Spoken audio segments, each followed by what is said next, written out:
And she was like, "You're so beautiful." And I was like, "Okay, thank you."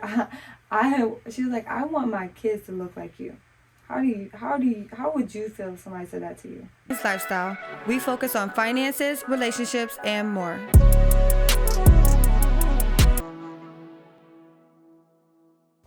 Hey everyone, I'm your host, Kadan Belay. And I'm Ethan Belay. And how are you doing today? Life is good. We're on a journey. We are on a journey. And I forgot to say, welcome back to Our Minds Lifestyle. And yeah, you can't be forgetting that, bro. Yeah, I gotta put the brand out there. So how have you been? I've been well. I feel extremely motivated. This is like for the last few episodes, it feels good to be back in the studio working again, traveling, things of that nature. So life has been a beautiful journey. What about you? Life has been beautiful, and I think one thing that I'm proud of is we talked about this before, but we are a traveling couple. Right. You don't know where we're going to end up. You never know. We here today, gone tomorrow. Gone tomorrow. Really gone tomorrow.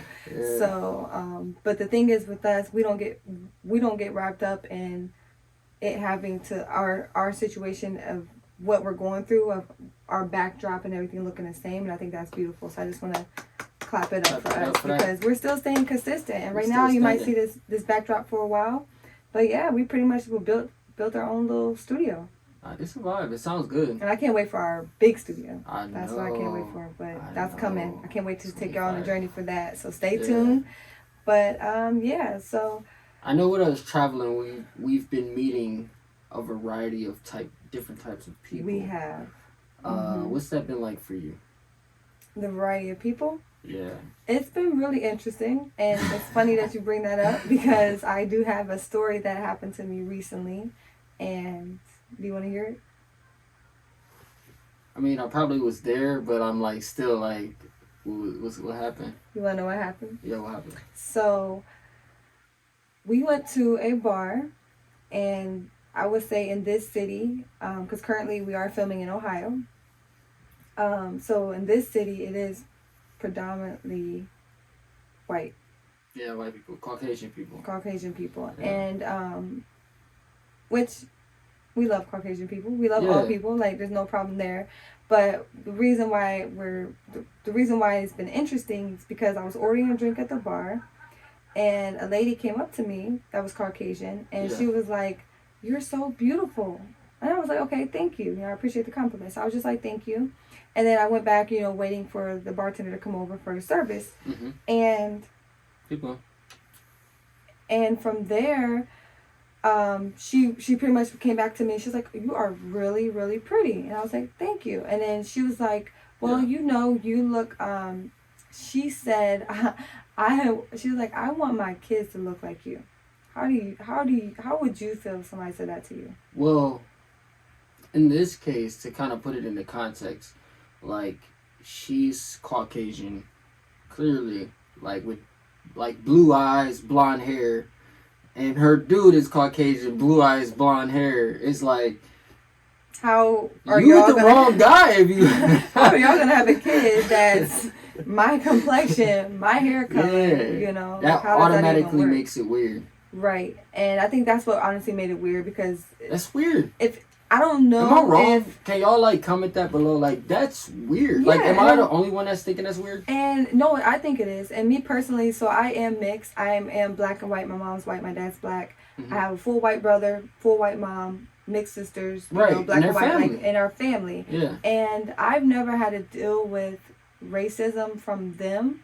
Now, there's some things that they may have said that I'm like, all right, Mom, you can't say that. That's borderline racist. Right. But I know she doesn't mean it like that. We're human. We all say something that somebody else may not agree with. Right. Yeah. So, but the point I'm making is that I don't know if that's how she wanted to start a conversation. Because I would notice when it comes to me talking to people, predominantly when I talk to other Caucasian people, it always leads with them wanting to talk about my hair, touch my hair, and or at least to race that part. And it's that's the part where I was trying to understand. He's like, "You want my kids to look like me?" Because then 2 seconds later, I wear danglies a lot. They're my signature. So she pretty much was caressing my hair. And that part, hold on. Well. I didn't mean to interrupt you, but that's that's what I was thinking of, because I was the actual one who brought that to your attention. I was like, why do they have to? My thing is like, why do they have to touch your hair? Mm-hmm. And if you guys can answer this for me, like we want to bring a guest on this show, preferably Caucasian, to see exactly like, even if you don't do this, can you at least try to give us some type of insight? Like, why do y'all touch our hair when you compliment it? It's really uncomfortable, and it's honestly like in my mind, it's like the audacity. Like, right. If I like. As a man, I understand I can't just go around touching people. Well, even outside of that, like, for example, what makes you feel okay to do that? Right, exactly. But with women, especially, like, if I say, like, if I'm approaching another woman that's, you know, the same ethnicity as me, if I compliment their hair, there's nothing wrong with complimenting our hair. The problem that we're running into is it's kind of like when you go in a grocery store and you tell your kids, look, but don't touch. So it's the same thing when it comes to other people. First of all, we just came through a pandemic. So people are already iffy outside of being touched. But prior to the pandemic or not, people were still touching our hair. What I'm saying is that I can compliment even your hair. Like, you just got some twist. I'm not going to be like, oh, let me see your hair and let me, touch on your hair. Right. I can just say, oh, your hair is nice. But I always find it with that demographic and that group of people. All right, everyone. I hope you're enjoying the show. I do have an ebook out called Think, Action, Believe. It is a new year, 2023. And if you have goals, ambition, guide you through getting through, becoming disciplined, becoming more consistent, getting more done. This year, every year, we're like, oh, it's a new year, but at the end of the day, it just becomes the same year because you're not taking the initiative to do what you got to do, because you're not putting the action behind it. Think, Action, Believe can do that for you, but you do have to put the action in. So I say that to say, link is in the description. Get back to the show. You can change if there's a swoop, you're losing the swoop, whatever the case may be. Yeah. So I just didn't understand that, and the conversation to me got a little weirder the more we communicated, because it went from us wanting to have your kid look like me to saying, oh, you look like Zendaya, but just a little darker. Dark-skinned version. Like, she didn't say dark skin version. She just said darker, just darker. That's all she said. Yeah. You just look darker. And I don't feel like it's like that either. Yeah, like it's weird. I'm like in the middle of it, because that comment, it's like, I guess that's a normal comment to make, but who starts a conversation with that? Right. Like, that's weird. And I'm sorry, for the touching, it's like if it was one thing, then you could be like, all right, I can kind of excuse it. But when you got all these things that add up, these little things, you don't know whether to feel some type of way or, just to chalk it up as in people are different. So, they communicate different. What you may consider as weird may not actually be weird. It's just the difference, So, but I think it is offensive when you touch. Like, that part, especially, like, I always tell, other people that I'm not possessive, I'm protective. Mm-hmm. So if I see you being mistreated, I'll speak up on it the moment I see it. So, like, when I see that, I don't want to overreact, but it's happened before where women have touched your hair, or the Caucasian people will ask about your hair, but the questions are kind of like, are you being malicious with this question, or are you thoroughly curious? And I feel like they're being curious, but I also don't know. I've had a Caucasian man ask me, why do black women get all of the color in their hair? Why don't they just wear the color that they were born with? And pretty much what I told him, I was like, well, it's because a lot of times when we put things out there, everyone else takes it and coins it as theirs. Like, so it, like, and so for, like, that couple that was asking about your braids at a party we went to, Caucasian couple, and they're like, why do women get, like, the braids and stuff? And that night, that's when the guy's wife, touched her hair as she was talking about it. Mm-hmm. But then when we were at Bob Evans, the last time we visited Ohio, an older lady was talking about her granddaughter or something that has braids, and she proceeds to touch her hair, and it's like, I'm not your granddaughter, ma'am. Get your hands off of me. Like, as a man, I can't just go around touching people, but then I'm just not touching people. Like, Like, so I don't know. It does bother me. I actually want you guys to like get in on this conversation. Cause am I being wrong for this? Like, I really don't understand. And it did make me feel some type of way, because when I'm not in your conversation, but when I see somebody touching you, it's like, does it bother you when they touch your hair? So if anyone touches my hair, I wouldn't say it necessarily bothers me. It's more so why. Like what? Because if it's a reoccurring thing, it's not. It's just Caucasian people that do it. Chinese people don't come up to me and want to touch my hair. Hispanics don't do it. You know what I mean? So because it's only one group of people, that's where it's more so alarming for me, because of past history. Why are we still, you know what I mean? So is it coming from something where they're just factuated? Now with the one lady, because I also know it depends on the age group as well. So when older people do it, I do feel assaulted. Crazy? But when younger people do it, I'm not saying I don't. No, listen, I'm not saying I don't. But listen to her conversation. It's she. It started with me. I had braids in, and she was like, "Oh, she said you're really beautiful," and she was like, "I love your hair." And she says, "This is another part that she said. She said my hair is She said this is her. She's like, I have really thick hair." This is what she started going into. You have really thick She was hair. like, no, listen, no, that's not what she called my hair. She said, I have really thick hair. This is her. And because like she said she wanted braids. And I was like, oh, well, you would look cute with French braids. And then, because she started touching me, I started touching her, and what the hell y'all got going on? And the reason why I did that is because it was like me, like, okay, cool. Well, I'm liking the story. If you're feel comfortable to touch me, all right, well then let's see how you feel me touching you. You know what I mean? Because if she was like, oh, don't touch my hair, then I'm like, okay, well you touch me first, So I want to touch your soul. What's up? so like if I was telling her, oh, you should get 2 French braids, I would take my fingers and I caress like her head, and I was like, oh, you should do that, because now, okay, it's a give and take relationship. You want to touch me, I'm gonna touching you, and so from that, but she said her hair's thick, and I was like, the braids will last in your hair, because sometimes they're concerned, like, oh, if it's going to actually stick, and if they can get braids, which we see Caucasian people with French braids all the time. It's just a braid, like they can they can braid their hair. Yeah. And but she was like, no, I want some kind of like how mine was. She's like, she wanted some up and down. She wanted braided to the scalp, and she was like, because she's like, I know your hair is coarse. Is what she told me. I mean, which we do have coarse hair. Well, so coarse hair, to my knowledge, is like thinner hair, right? No, it's the opposite. It's really thick hair. Let me see if I can get the definition of coarse. So pretty much it's just, and I thicker hair. Thicker hair. So like thicker hair than what she had. So she said that, which that didn't necessarily bother me, but I think she's coming from the concern. But it was a mixture of everything. So she complimented me like, I don't know how many times. She's gonna be talking about how full my nose is. Like, then she told me the next thing she had to make a statement, and she was like, I'm not gay or anything, because she was complimenting so much. So I joked with her. I was like, are you sure? And she was like, no, I like guys.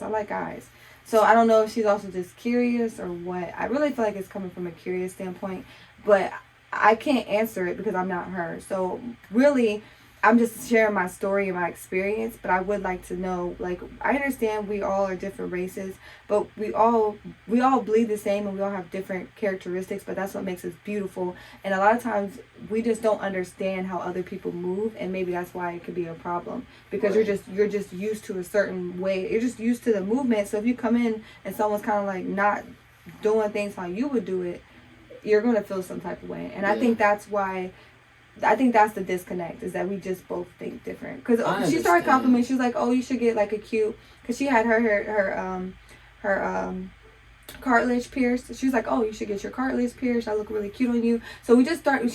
So because she led from there to my ears and stuff, I was like, are you working your way down my body? Like, I don't know what was going on, but I think it was a genuine conversation, but then again, I just don't know. I really, and that's why I thought I was really like, yo, I can't wait to talk about this, because I want to have these conversations so we can get an understanding. Mm-hmm. I'm gonna be honest with you. It makes me uncomfortable, and if somebody was to touch me, it makes me uncomfortable.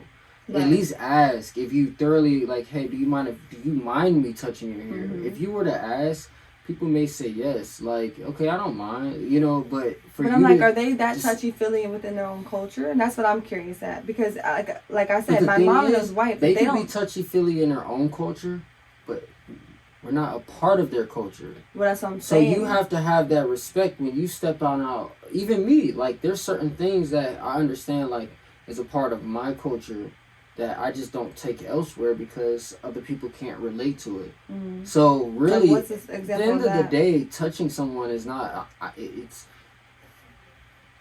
your hair. Black people's hair. It's just more than hair for a lot of us. It's actually a deeper meaning behind our hair. There is a culture behind our hair. So it's for you to touch it, it's sort of like me reaching for your Bible just to like mess around with it. I ain't even reading it. I'm just messing around with it. And when you ask certain questions, shows that like you could, all of these questions you're asking are literally a Google search away. Mm-hmm. Like, and that's what I'm saying. Like, we're going to, it's 2023. So I don't know if racism will ever go away. But one thing that we can start doing is really understanding why we don't like each other. Yeah. And it's going to be a very uncomfortable conversation for whoever, even if it's not that we don't like each other, why don't we start asking those questions why don't we start asking those questions that we have? That's what I'm saying. Like, that's why, like, I really want you guys to comment and help us out, so that way maybe I'm being ignorant, but am I wrong? Is she wrong for feeling that type of way? And yeah, I think I have another question for you. So, because that segues me into this question: how does it feel when? Because this has happened a few times where Caucasian people say that they hate white people and that they hate being white. Right. To me, that's a red flag. Red flag.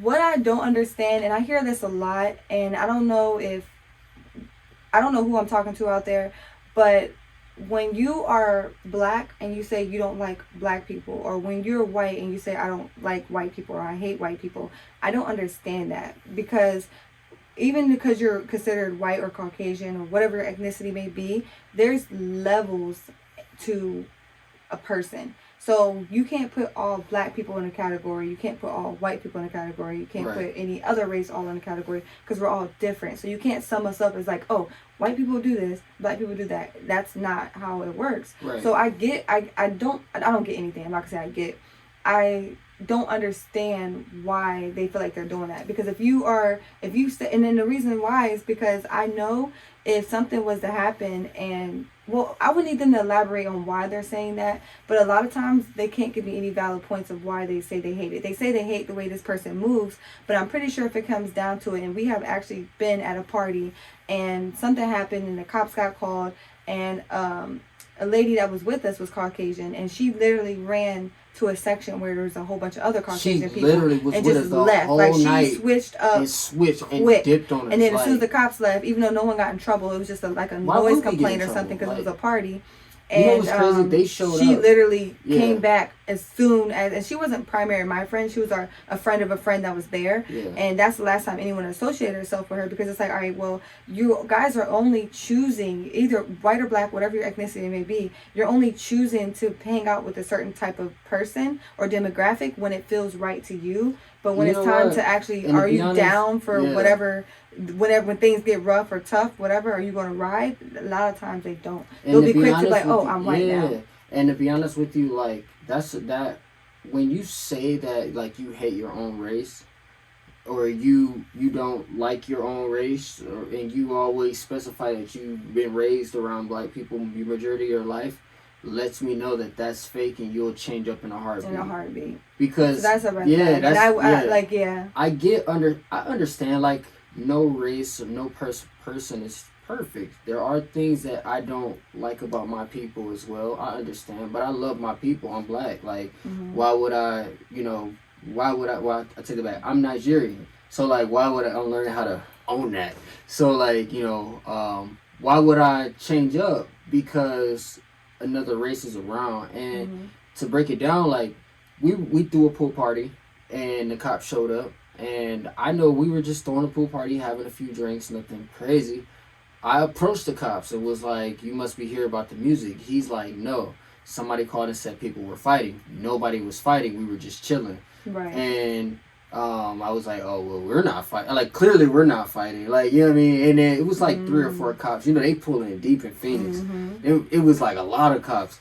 I greeted the cops because what do I have to hide? Like what do I have to be afraid of? Like you know what I mean? Like at the end of the day, if when you move that way, it makes you more suspicious. But when they got there, but I do get why people. I'm gonna piggyback on the moving part though. But I understand because I remember when I was young, I would literally just run because it's like, all right, I know I'm supposed to be doing something, or maybe I know I'm not supposed to be doing something. You was running from the cops. So I would not from the cops.